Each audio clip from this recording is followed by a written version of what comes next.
daremos início à Hora da Matemática dessa semana. Tá?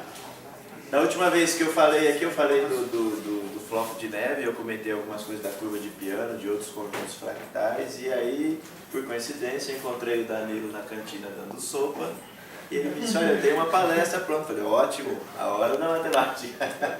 Tá? Então, assim, para quem não conhece o Danilo Antônio Caprio, ele fez graduação aqui com a gente, mestrado, doutorado. Na época do doutorado ele ainda passou uma temporada na França, né? Defendeu em 94 não, ô louco, hein? Estou com 4 no 94.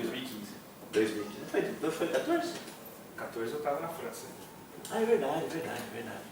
Danilo defendeu o doutorado dele em 2015, depois passou uma temporada no Rio e agora está aqui fazendo pós-doutorado com o Ali, tá?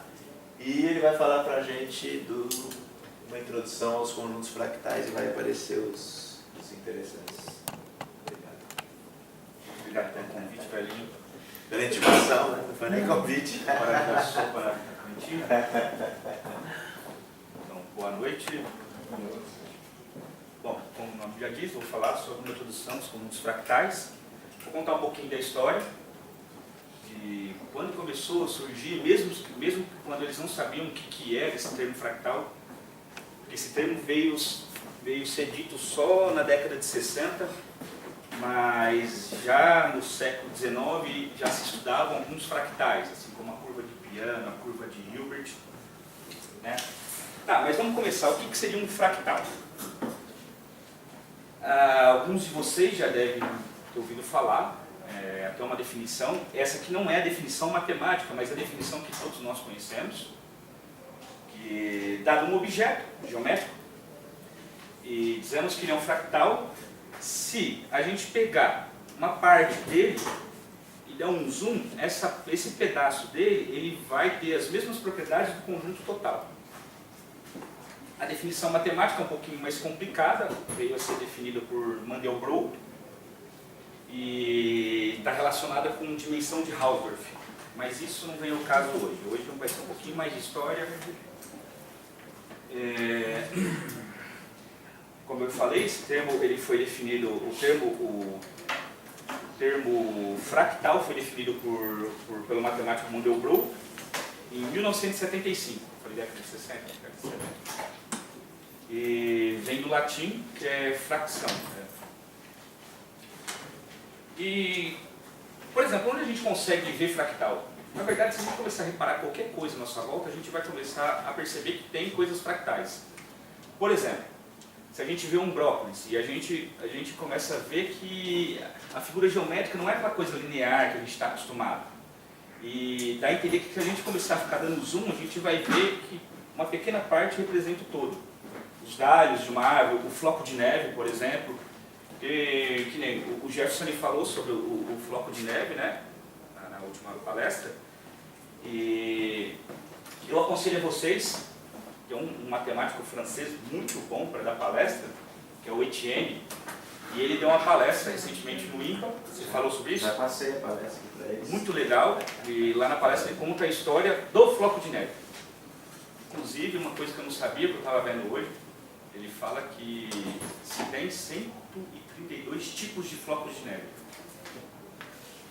Muito interessante. A gente pode ver mais aqui nas conchas, no repolho, na babosa, nos neurônios,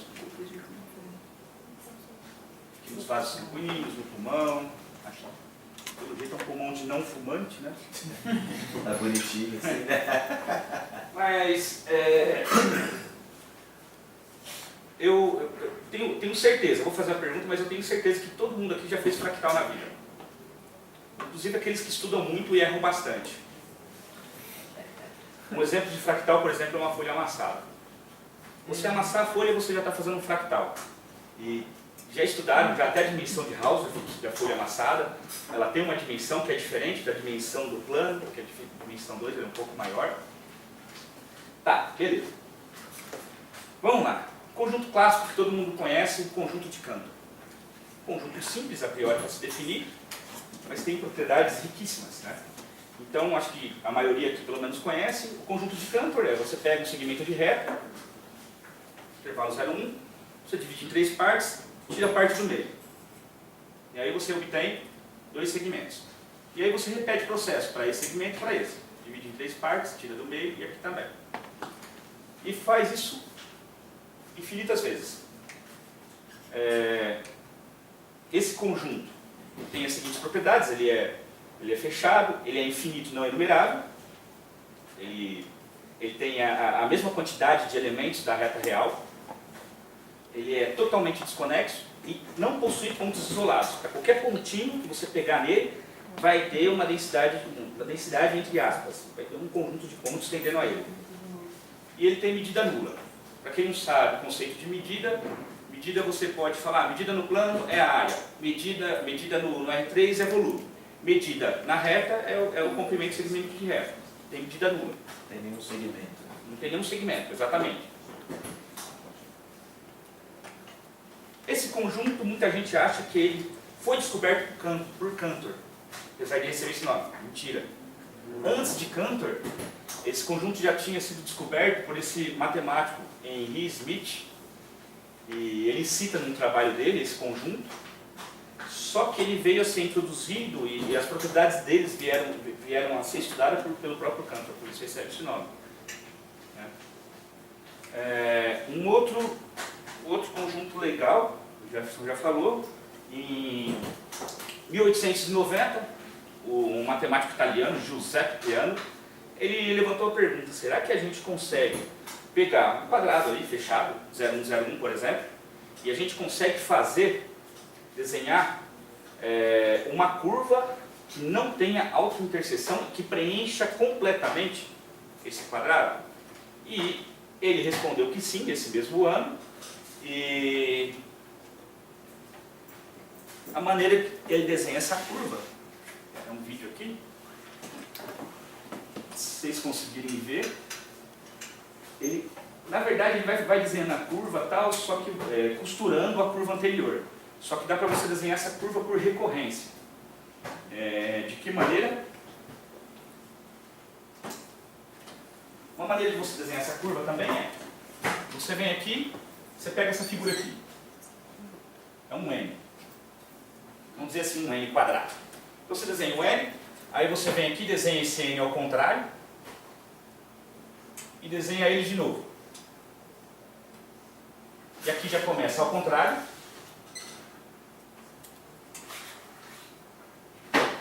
Ele normal e ao contrário. E aqui, normal, ao contrário e normal. Então você faz isso. Pega ele, inverte, vai invertendo. Desenha ele 9 vezes. E aí você vai ligando esses pontos aqui, ó. Aqui.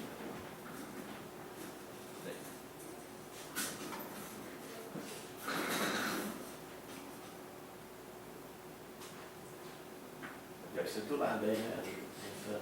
Ah. Não. Desce, sobe. Junta com esse do lado aí, né? Aqui. Em cima a mesma coisa. Aqui. Vai juntar. Sei lá. Peraí, tem um negócio errado. Começa. Fecha os dois do meio. Não, mas ela tem que ser contínua esse negócio.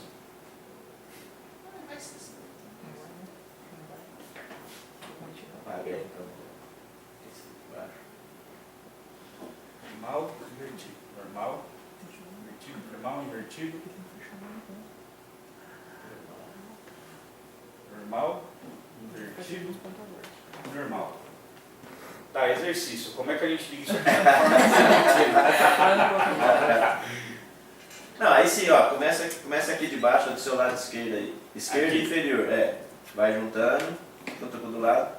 Não, embaixo, do lado. Tá. Junta com o outro de baixo aí. Esse junta com o de cima. Fecha lá. Fecha aí. Isso, velhinho. Junta de cima. Muito Passei, bem. professor. Muito bem. Tem alguém prestando atenção. Aí o que você faz? Você pega esse conjunto, faz a mesma coisa. Desenha esse mesmo conjunto aqui, ele invertido e ele normal. Embaixo a mesma coisa, vai fazendo esse processo. E aí você junta de novo, e vai fazendo isso infinitas vezes. Essa curva aí no infinito ela vai preencher todo o plano. E aí veio ser aprovado que a dimensão de Hausdorff dessa curva, que é o que dá a dimensão fractal, é a mesma dimensão do plano. Então, matematicamente se prova que isso preenche todo o plano. Logo em seguida, veio Hilbert, outro matemático, e ele também fez uma outra curva que também preenche o plano e também tem a mesma dimensão que essa curva anterior. Ela é meio parecida. De que maneira você constrói? Em vez de pegar aquele n, você vai pegar o u. E aí o que você faz? Você faz 4 cópias dele. Aqui não dá para ver, mas aqui ele está aqui assim. E aí você vai também ligar agora esses pontos. De que maneira? Você vai ligar aqui, aqui e aqui. E aí você vai obter essa figura. Faz de novo isso. Então você vai pegar essa figura, jogar para lá e 2 para cima. Então vai ficar assim. Aqui está ligado e aqui está ligado. E aí você vai fazer o mesmo ligamento. Aqui, aqui e aqui. E aí vai fazendo isso infinitas vezes. Aí você obtém essa figura, faz a mesma coisa, liga os pontos e obtém uma nova. Faz de novo, liga os pontos e obtém uma nova. E vai fazendo isso infinitas vezes e você vai preenchendo todo o plano. E essa aí é a famosa curva de Hilbert. Outra curva, que vocês já ouviram falar também, é a curva de Koch.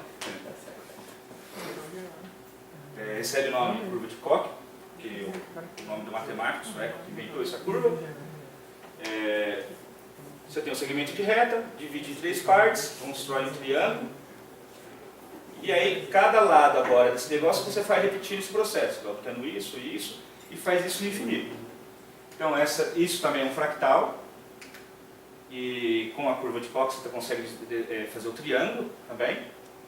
Que daqui você obtém, então, um negócio parecido com um floco de neve. Outro fractal interessante também é o triângulo de Sierpinski. Você tem um triângulo, assim como fez no conjunto de Cantor.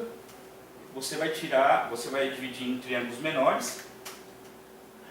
Então vai pegar o ponto médio aqui, o ponto médio aqui e o ponto médio aqui. Vai desenhar um triângulo no meio e vai arrancar a quarta parte, no caso aqui, anterior. É a parte do meio. E aí você vai repetir isso com os 3 triângulos que restaram. Vai obter esse aqui. E vai fazendo isso. Então no infinito, você obtém o triângulo de Sierpinski.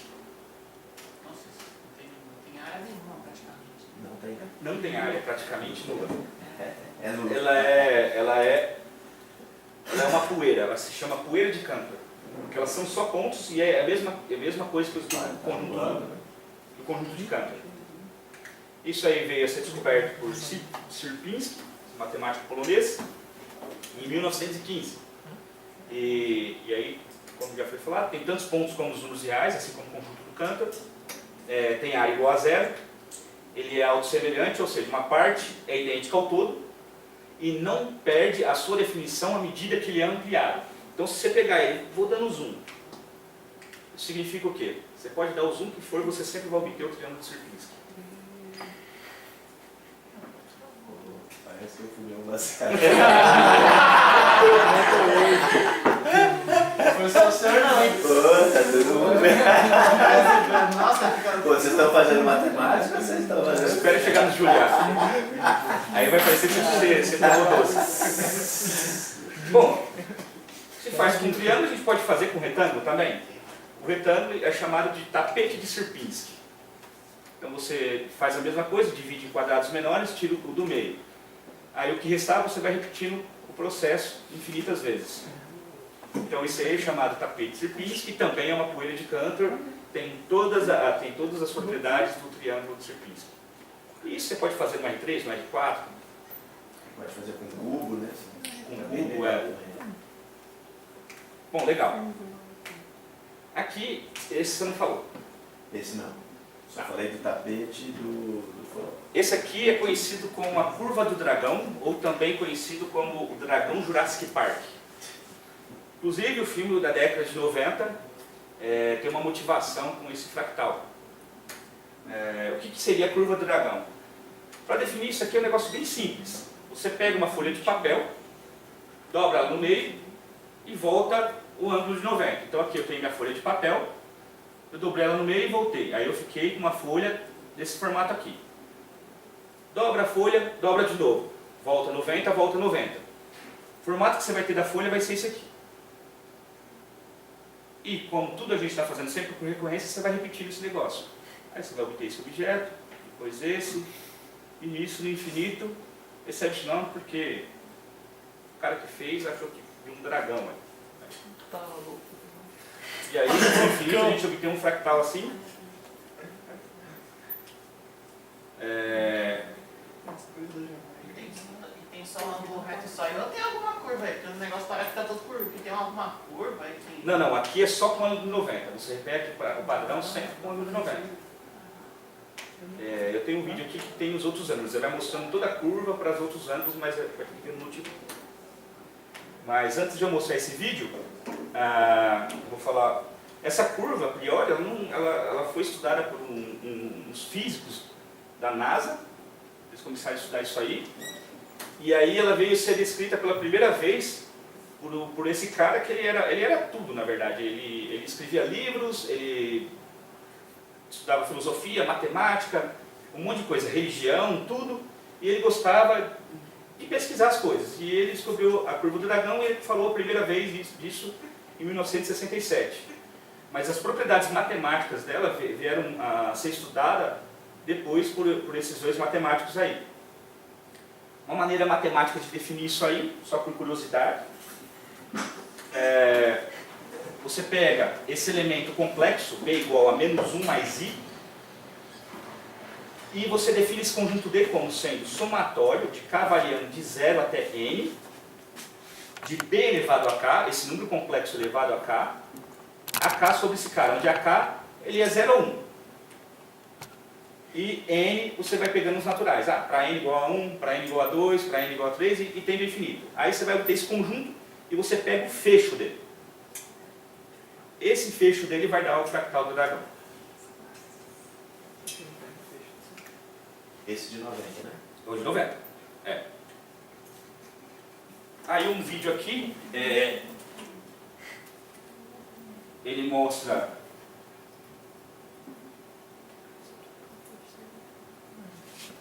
o fractal do dragão sendo construído. Então aqui ele só está repetindo o que eu falei. Dobra, vai abrindo, vai abrindo.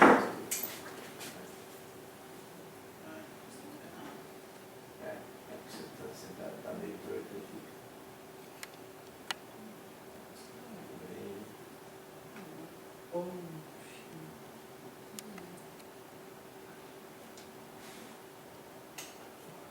E o próximo vídeo, que é curioso, dá para fazer isso para outros ângulos também. Então aqui ele pega a reta e aí ele vai variando o ângulo de 0 até 360 e você vai vendo todos os fractais do dragão para cada ângulo. Então aqui você vai vendo a mutação do negócio. Então aqui está 70, 80, 90, onde está no 100? 110.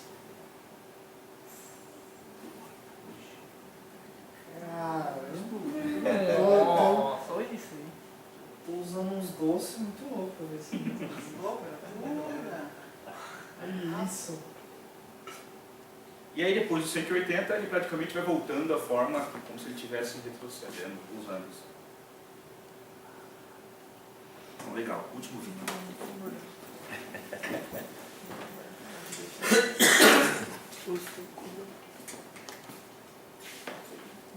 Aí, um fractal muito estudado na atualidade são conjuntos de Juliá. O que são conjuntos de Juliá? Conjuntos de Juliá, eles, apesar de ter sido estudados já também no século XIX, mas eles vieram a ser definidos mesmo de fato por Juliá e Fatou de forma independente, praticamente na mesma época. Dois matemáticos franceses, da seguinte maneira. Aqui eu estou definindo para o caso que eles definiram na época, mas você pode definir para qualquer polinômio de grau maior ou igual a 2 e em qualquer espaço, não necessariamente em C, pode ser em Cn. Tá? Mas aqui já é complicada a dinâmica. O que é então conjunto de Juliá? Então você considera um polinômio dessa forma aqui, por exemplo, f de z igual a z ao quadrado mais c, onde c é complexo, é um número complexo. Então o conjunto de Juliá, ele é definido como, vou definir ele como sendo o JC, Juliá cheio de F, como sendo o conjunto dos pontos em C, cuja a órbita é limitada. O que é a órbita de um ponto?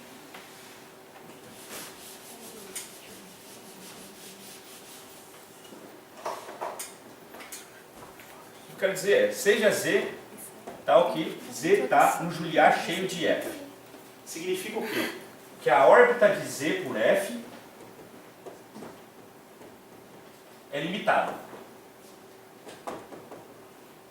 Mas o que significa esse Fn aqui? Fn é F composta com F. O Fn ele é igual a F bola, isso aqui N vezes. Ou seja, se Z está no Juliá cheio, para a órbita ser limitada, significa que existe um R positivo tal que módulo de f de z é menor que f, módulo de f2 de z, o que é f2 de z? F bola f, ou seja, f da f de z é menor que r, e assim vai. Fn de z, que é igual a f de Fn menos 1 de z, é menor que r para todo n. Se isso acontece, ele é um ponto do Juliá cheio, você vai lá e pinta ele. E eu vou dizer somente conjunto de Juliá quando ele estiver no borda. Por exemplo, se eu pegar f de z igual a zero ao quadrado, vamos pegar c igual a zero.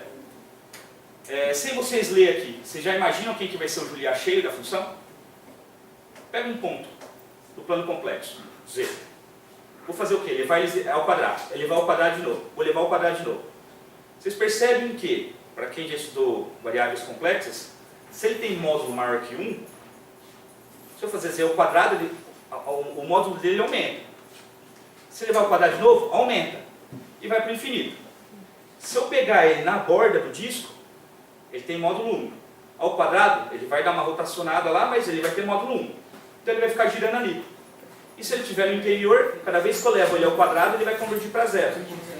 Então quem que é o Juliá cheio? É o disco. É o disco fechado, centro zero e raio 1. Qualquer cara dentro do disco fechado, centro zero e raio 1, toda vez que levado ao quadrado, ele vai ficar lá.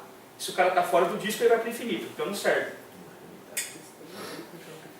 Tá, mas por que o grau do polinômio tem que ser maior ou igual a 2? Por que não pode ser 1?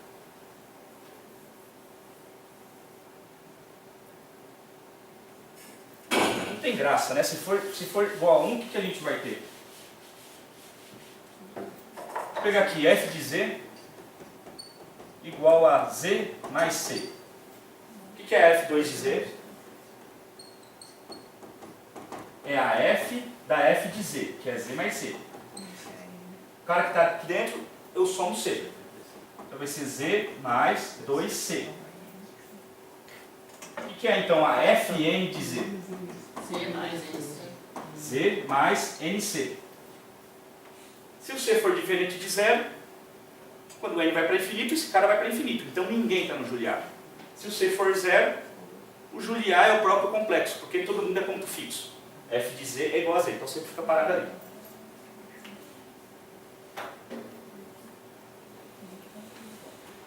Tá. Vamos ver aqui então. Por exemplo, a gente obtém conjuntos complicadíssimos quando a gente vai brincando com um parâmetro C. Então aqui a gente está considerando f de c igual a z ao quadrado mais c.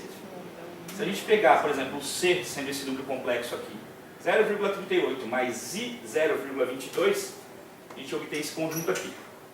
Esse aqui é o Juliá cheio.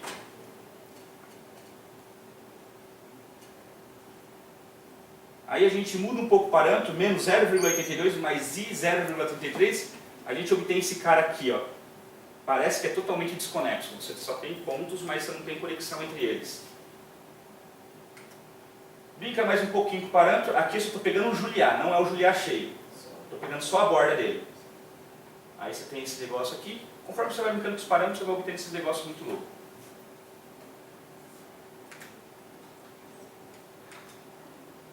As propriedades que se conhece de Juliá, então seja f de z, um polinômio de grau k maior ou igual a 2. Estou considerando qualquer polinômio de grau maior ou igual a 2. Então, por exemplo, o Juliá cheio ele é sempre não vazio e é compacto, fechado e limitado. O complementar dele é domínio, ou seja, ele é aberto e conexo. A gente tem que o Juliá cheio, o complementar dele e a borda do Juliá cheio são completamente invariantes por f. O que significa isso? Que a pré-imagem dele é igual a ele mesmo e é igual a f aplicado nele. É igual. Aqui pareceu meio apagado, mas é igual. O projetor tá... Outra coisa, ele é perfeito, não tem pontos isolados, como conjunto de Cantor. Ele é conexo se e somente C contém todos os pontos críticos de F. Isso aí usa um teorema de análise complexa. O que são os pontos críticos? São onde a derivada se anula. Se ele contiver todos os pontos críticos, então ele é conexo. E uma recíproca para isso, se ele não contiver nenhum ponto crítico, ele é totalmente desconexo.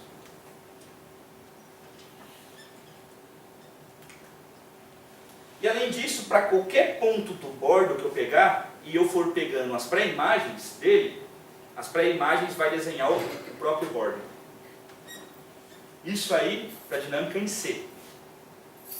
Para C2 já não se sabe. Tem vários problemas em abertos em C2. C2 é muito complicado.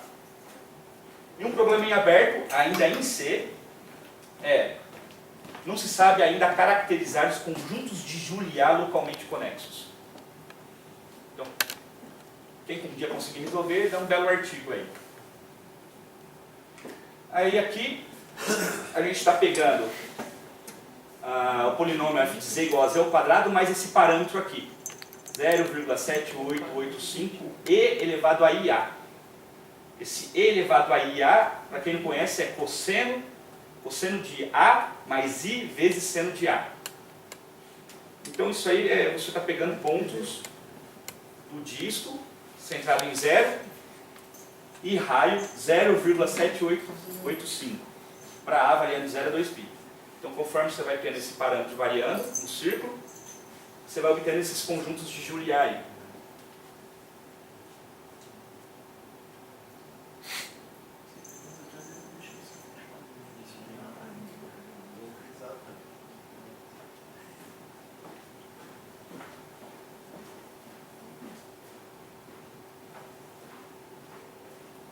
Tá, isso aí veio a ser definido lá na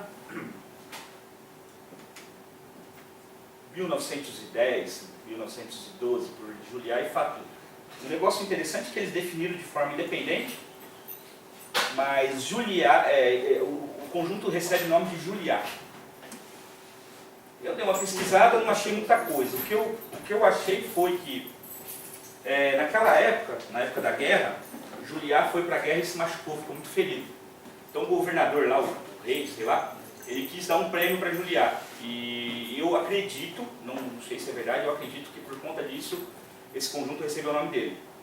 Mas o Fatou recebeu o nome também. O Fatou seria o complementar do Juliá, os caras que vão para o infinito. Só que ninguém fala de Fatou. Interessante que isso foi definido há muito tempo atrás. E aí, esse negócio voltou a ser estudado na década de 70. O matemático Mandelbrot. Então aqui ele está considerando o mesmo polinômio que Juliá e Fatou consideraram, só que aqui o Mandelbrot ele tá preocupado em estudar a órbita da F, o parâmetro C, quais parâmetros C, tal que a órbita da F em 0 é limitada. O Mandelbrot vai ser os parâmetros C, tal que Fn aplicado em 0 é limitado. E aí ele obtém esse conjunto aqui. Então se a gente for pintar os parâmetros C no plano complexo de tal forma que a órbita da F em 0 é limitada, a gente obtém esse conjunto aqui. E o mais bonito ainda é que se a gente começar a dar zoom na órbita aqui, no bordo, a gente vai obtendo casos particulares do Juliá definido em 1910, 1912. Por exemplo, se a gente olhar aqui, existe um parâmetro C, tal que esse carinha aqui contém esse Juliá aqui. Aqui já tem um outro Juliá, esse aqui eu acho que vocês viram na imagem, na animação lá. Aqui também. Então, conforme você vai variando o C, você vai vendo caras do bordo que são Juliá.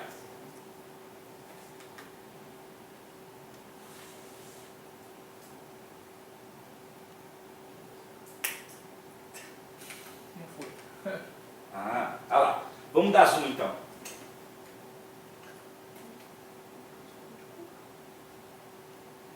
Quanto mais zoom dá, o Juliá sempre vai retornar. Vamos dar zoom. Legal.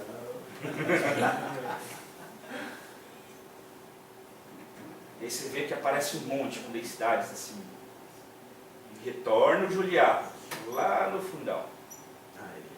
E aparece mais um desse aí do inicial ali. Sim, sempre aparece. A borda desse conjunto do Mandelbrot é muito rico. Muito rico. Tem coisas ainda que não se sabem. E bonito seria tatuar, né? Mas por O cara tem que ser melhor que fosse o tatuador, ele nunca ia conseguir copiar a riqueza que tem. Ele poderia ficar a vida dele inteira tatuando. Ele nunca ia conseguir tatuar o conjunto do Mandelbrot. O único jeito seria talvez botar isso aí no computador e talvez fazer alguma coisa com tatuadora a laser mesmo, né? Não, mas se você desse zoom, não ia ter a riqueza que Em tem algum isso aí. momento ele tem que fazer uma linha, né? Não tem jeito. Seria limitado, Você né? perde, Seria tinta suficiente para isso. Nossa. Esse aí é o Mandelbrot, morreu faz pouco tempo, Agora o cara não consegue mais 2010. Engraçado que Fatou e Juliá, né, eles já tinham a ideia desses conjuntos, mas eles nunca viram uma imagem como o próprio Mandelbrot conseguiu ver, porque não tinha computador na época, né, mas mesmo na década de 70 Era difícil. E Mandelbrot usou então esse termo fractal para definir esses conjuntos que apresentam até comportamento caótico, mas o caótico ainda está por vir.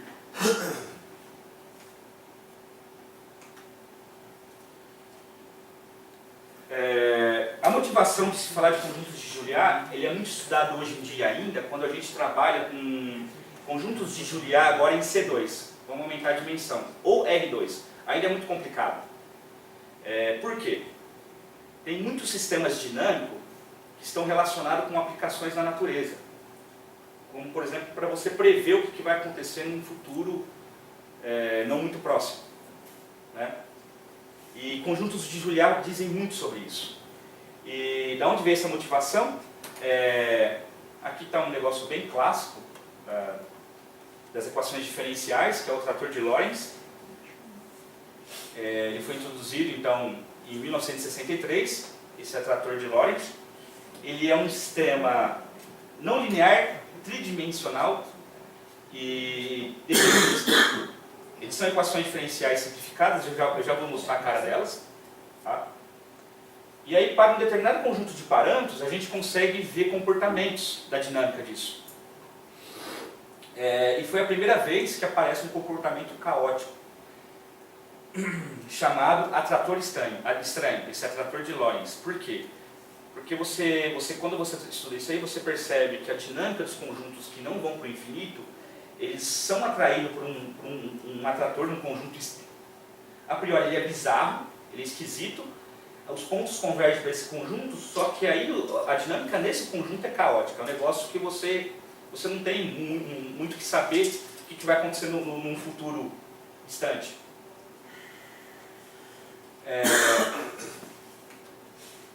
Está aqui, esse aqui são o sistema de equações não lineares, diferenciais, e aqui está representada uma figura desse atrator estranho.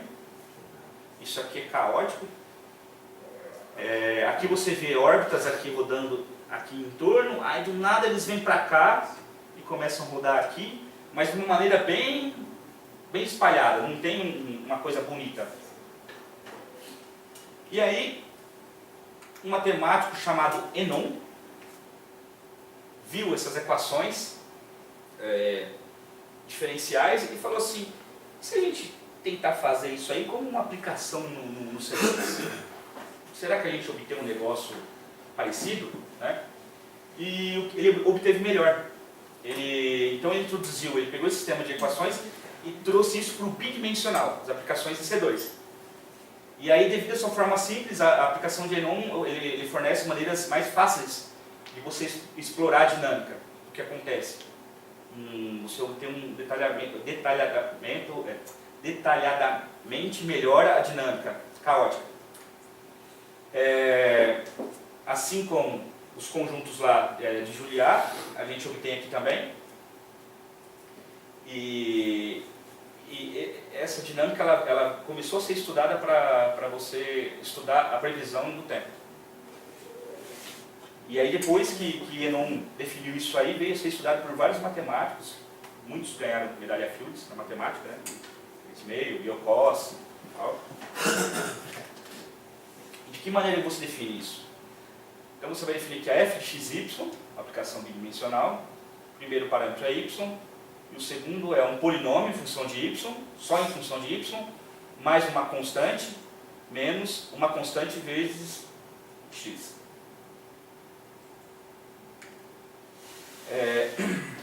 Propriedades são, as aplicações de Henon fornecem conjuntos de Juliá fechados, não compactos, diferente de Juliá em C, e elas podem ter ferraduras. Ferraduras dizem muito sobre a dinâmica de uma função. O que é uma ferradura? Ferradura você tem a ferradura, você consegue estudar a dinâmica. A ferradura ela foi definida por Smeil. Ele estava em Copacabana, na década de 60, ele olhou a calçada lá de Copacabana e falou, esse negócio aqui é um negócio legal, hein? Ele pegou um retângulo, a dinâmica é você afina, estica e dobra. Então você vai obter um negócio assim.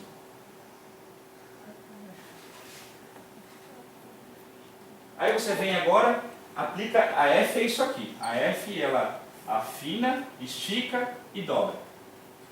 Você obter essa imagem. Pega a F2, vai pegar a imagem, afina, então agora você tem aquilo lá. Você vai afinar, esticar e dobrar. Então você vai ter um negócio assim.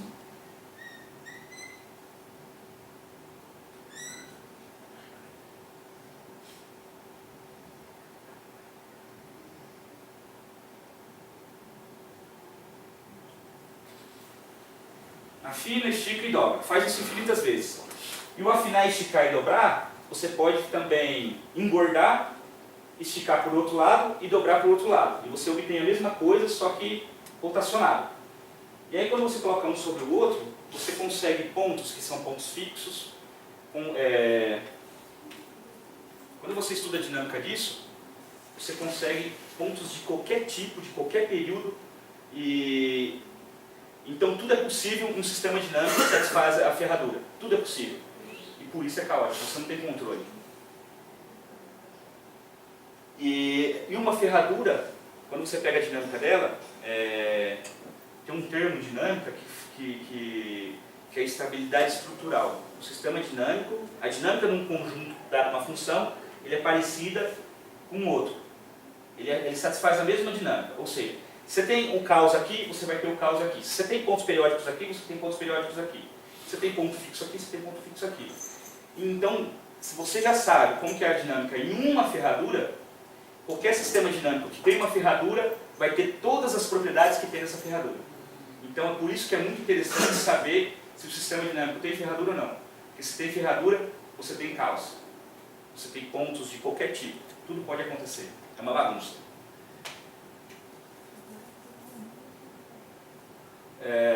Pode ter ferraduras, tá?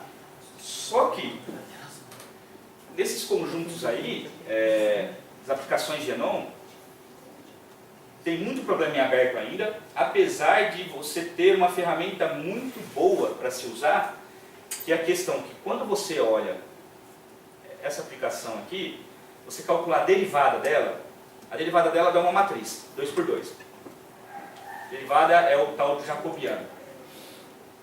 Nesse caso aqui, você tem o jacobiano constante, a derivada é constante. Isso diz muito do seu sistema dinâmico, é fácil para você trabalhar, entre aspas, apesar de ter muita coisa difícil para fazer. Por exemplo, se a gente pegar aqui, esse tipo de aplicação de Anon, a gente obtém esse atrator estranho. Aqui dá para se ver ferraduras. Essas curvas aqui dão para a gente ferraduras. E a parte escura são os atratores. Só que a dinâmica aqui é um samba. Já não sabe para onde que vai esse negócio. Ainda mais depois de umas 20 caipirinhas. Esse negócio fica bagunçado mesmo. Aí um outro atrator é esse caso aqui. Aqui você vê, mas aqui não era o y e aqui era o polinômio. Não, você só inverteu. Isso é a mesma coisa que transladar. É a mesma coisa. Esse aqui é o atrator de Lorentz, é o que ele definiu no artigo dele lá, com esses parâmetros aqui exatamente. Então ele obteve esse cara aqui, bem maluco. Os pontos ficam indo e voltando de uma maneira muito louca. Tá, esse é um caso particular das aplicações em C2. Se tem muita coisa provada, apesar de ainda ter vários problemas em aberto e ter essa ferramenta que eu falei de ter o jacobiano constante. O que não se sabe muito ainda é pegar polinômio qualquer em C2. E aí um exemplo disso, acredito que seja o primeiro exemplo a ser estudado dessa maneira, foi estudado pelo Sylvain Bonneau, um matemático francês que trabalha na USP em São Paulo, o André de Carvalho é um matemático brasileiro que trabalha na USP em São Paulo, e o Alim Saúde, que é o professor da Crivils. Eles começaram a estudar essa família de polinômios em C2. Só que agora o jacobiano não é mais constante. Então aqui a gente define f de xy igual a x vezes y mais c. E na outra coordenada é o x. E essa função aqui, se vocês pegarem a prova da Olimpíada Internacional de Matemática, a primeira questão tem um exercício que lembra um pouquinho essa função aqui, que eu dei a Eureka semana passada. Eu não sabia que era tão complicado assim e eu dei por diversão. Mas é legal vocês pegarem também. Diversão para quem? Para quem aplica ou para quem faz? Aí você pega essa função aqui, aí eles provaram várias coisas, mas entre elas eles provaram que quando o C ele está, na verdade, aqui em módulo, ele está pegando C complexo, em módulo entre 0 e 1/4, então a medida de Lebesgue ela é infinita. E eu, na minha tese de doutorado, eu estudei essa aplicação também, só que no R2 e para o parâmetro C menor que 0. Aqui eles estudaram o módulo entre 0 e 1/4, eles estudaram em R2 também para 0 e 1/4. E uma das coisas que a gente conseguiu provar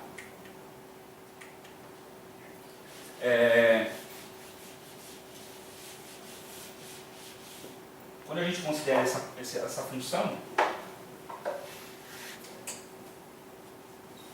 então f de xy é igual a x vezes y mais c, e aqui é o x, a gente tem o quê? Que a gente tem P, f de P, f2 de P, são os pontos de período 3. São os únicos pontos de período 3. O que significa pontos periódicos de período 3? Significa que se eu pegar esse cara e aplicar a f dele 3 vezes, ele volta em P. Se eu pegar esse aqui, a f 3 vezes dele volta em P, e aqui é a mesma coisa. O P aqui é o menos 1, menos 1.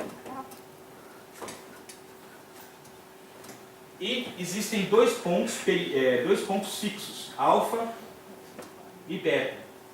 São pontos fixos, ou seja, a f deles dá ele mesmo.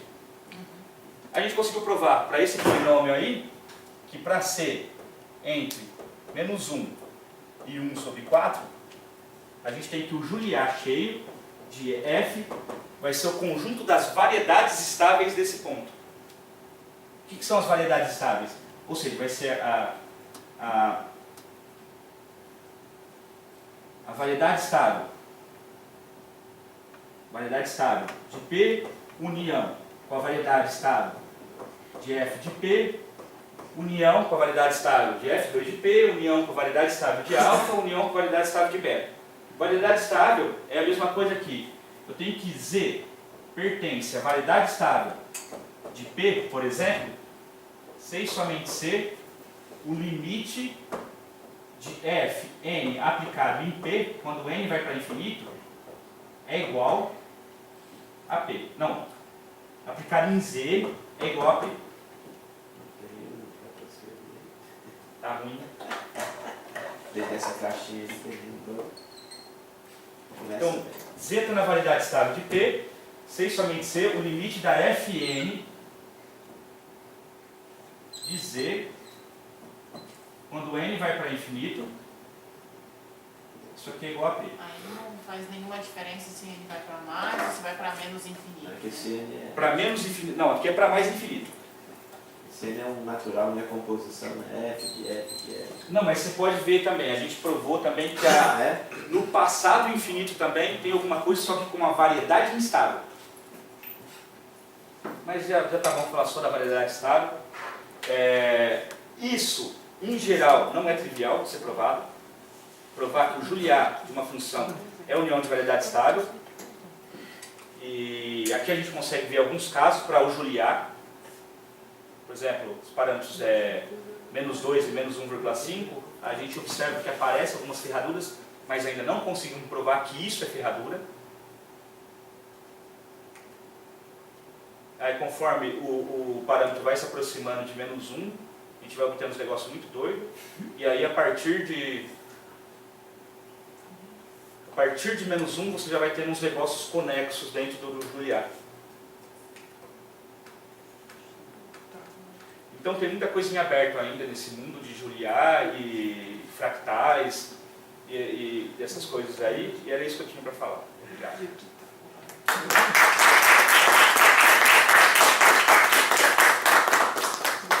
Dúvidas? Perguntas? Soluções? Quantos baseados você fumou pra fazer isso daí? Não, só algumas xícaras de café. Tem muita coisa pronta, né? Não é possível. Ah, Mas uma coisa que segura eu as precisava falar é... A maioria das imagens eu peguei em Wikipedia, YouTube, Google. Só as imagens, lógico, que a gente provou que a gente desenhou em programas. Mas o restante foi capturando, editando. Ninguém tem dúvida?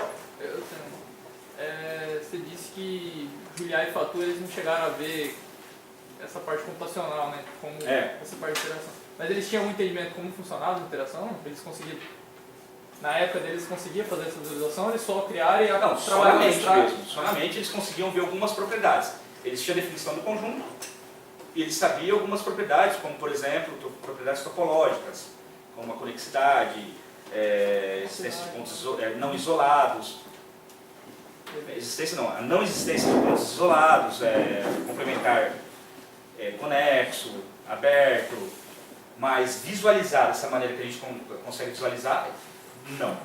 Porque o programa, quando você vê a imagem colorida, essas mudanças de cores, você vai vendo próximo da borda, a tonalidade muda conforme esses pontos eles são mais difíceis de ir para o infinito, escapar. Então, por exemplo, aqui nesse conjunto aqui a gente tem que demora 10 iteradas para sair de um raio de convergência. Ah, beleza, então vamos pintar dessa cor. Aqui agora demora 20 iteradas, vamos pintar de outra cor. E conforme vai demorando, você vai pintando de outras cores. Aí você imaginar, o cara tinha que ser muito criativo para imaginar, né? Você olha os desenhos aí, você acha que o cara é mais mirabolante que você. Você sabe um monte de propriedade, né? Você bota isso no papel, sei lá, difícil. Com o computador você já fica meio, né? Muita informação. Ok? Obrigado, Danilo. Esperamos voltar semana que vem, meninos e meninas. No mesmo bate-horário. Se alguém quiser falar, continua aberto a minha proposta. Para Próxima quem matéria.